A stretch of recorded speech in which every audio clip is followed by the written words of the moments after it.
Hey guys, welcome back to Getting Huge. It is now 1 month since I started this sort of series, my bulk, and things are going great and starting to speed up a lot now. I feel really good. So it's been 1 month and I have gained 6 kilos in that month. Probably gaining a bit too fast, but it is the start of the cycle. You put on water retention.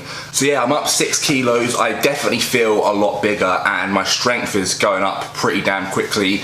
As you'll see in this training video today, I do some incline dumbbell press for 52.5 kilos. And that felt, you know, pretty doable. So everything's going in the right direction. My shoulders and chest have really started to thicken out like crazy, especially since I added in the MK677 4 days ago. My God, like, I don't know why I haven't tried this stuff before. I've always been kind of apprehensive with SARMs because they haven't been around for that long, researched that much. You know, you don't necessarily know the real long-term effects, which is why I've always stuck with good old-fashioned, you know, testosterone, that sort of stuff. The effects of it are known, the dangers are known. You know how to kind of stop getting some of the negative side effects from it, whereas these SARMs are completely uncharted territory and you don't really know the long-term effects of them yet, which is why I've never really bothered to go around checking them out until now, because this one's got such hype around it, and I can honestly say so far it lives up to it. I know I'm only 4 days in, but I'll tell you what I experienced. Basically, the first day I took it, within about an hour I got insatiable hunger. Like, you know when you're so hungry you feel like you're gonna be sick. I was that hungry, and I'd just eaten a meal like an hour before as well, and I instantly was just like, oh my God, I need some food right now. And I just shoved in as much like meat and veg as I could for one meal, and that was the first thing I noticed, and that lasted pretty much all day. Like, the hunger lasted a good 8 or 9 hours since I took the tablets, and then after that it slowly eased off. Just for reference, I'm taking 25 milligrams a day first thing in the morning. So yeah, the hunger initially was crazy. Like, I've never been that hungry before from any sort of supplement. That hasn't lasted. The intensity of that hunger hasn't stayed. Now on day 4, it has eased off a bit, but I still, when taking this, I'm still getting pretty hungry. I've got a steady appetite, and I'm able to eat just like big meals regularly without being stuffed or not wanting to get it down. I can pretty happily, easily eat the meals, which is great. So now my body's used to it, or at least a bit more used to it. The hunger isn't so intense, but it's definitely still there. The next thing I noticed was the insane pumps and muscle fullness. So honestly, it feels like I'm on trend taking this MK677, because it just gives you that insane pump, insane full feeling in the muscles, and that full round look in the muscles. Like, I swear my shoulders have really sort of rounded out a lot, and my chest in the last 4 days since taking it, they just seem to be really full. I know it's like water retention held in the muscles because of the growth hormone, and, you know, glycogen, all that sort of stuff, making it full and round. But that's great. That's what we want to, you know, try and build some mass. I really feel it working already, honestly. So in combination with this cycle, it's really goddamn good so far. I'm excited to see like how much I can gain from it in the next month. I'm going to run it for a month. Take a little break from it, and then maybe do another month of it.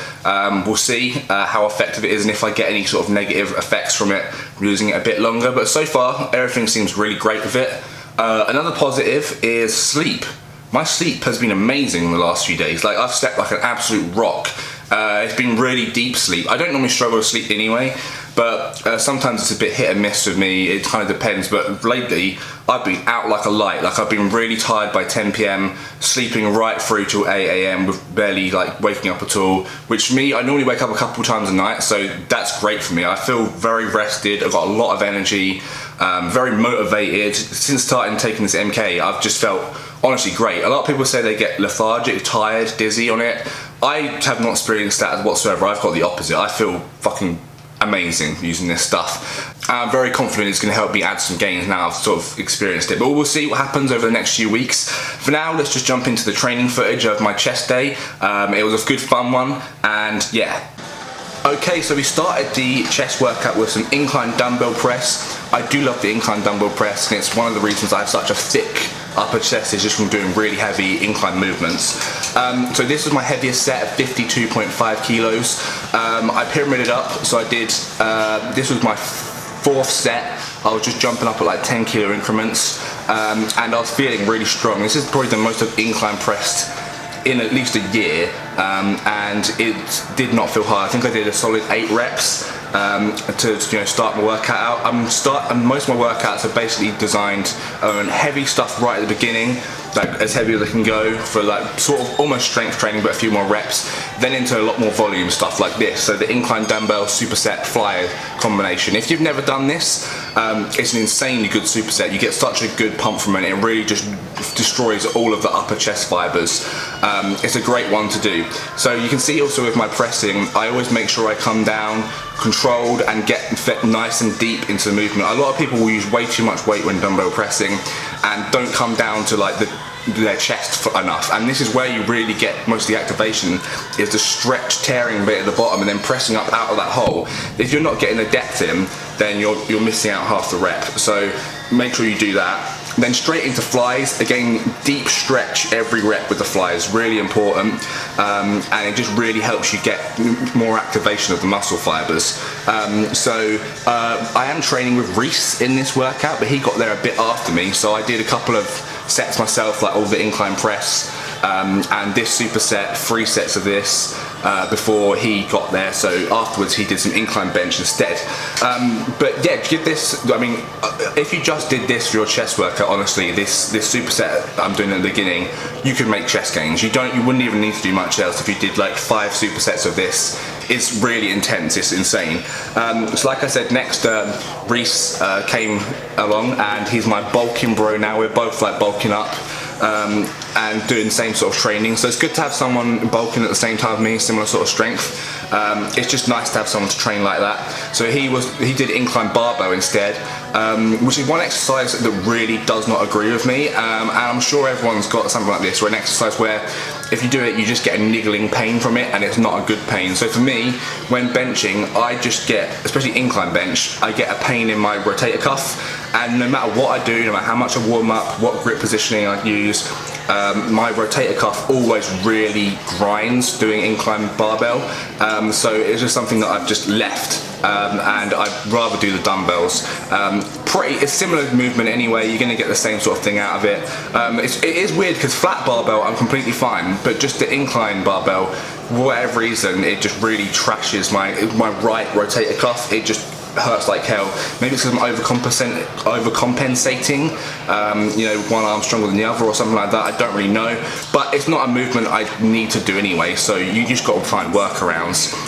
Next we did some dips. I'm going to start doing a lot more dips as well to thicken out my triceps. I need to do more compounds for the triceps, so dips, skull crushers, close grip bench are things I'm going to be adding a lot more to help me grow my tris, and they have been thickening out a lot this year. Like, they're probably my most improved body part over the last year is my triceps and just arms in general. And I'm making sure I just hit them like 3 times a week. So I did hit some triceps in this session as well, but we didn't record it, it was at the end. So I'm just literally bolting on triceps to a lot of other different workouts.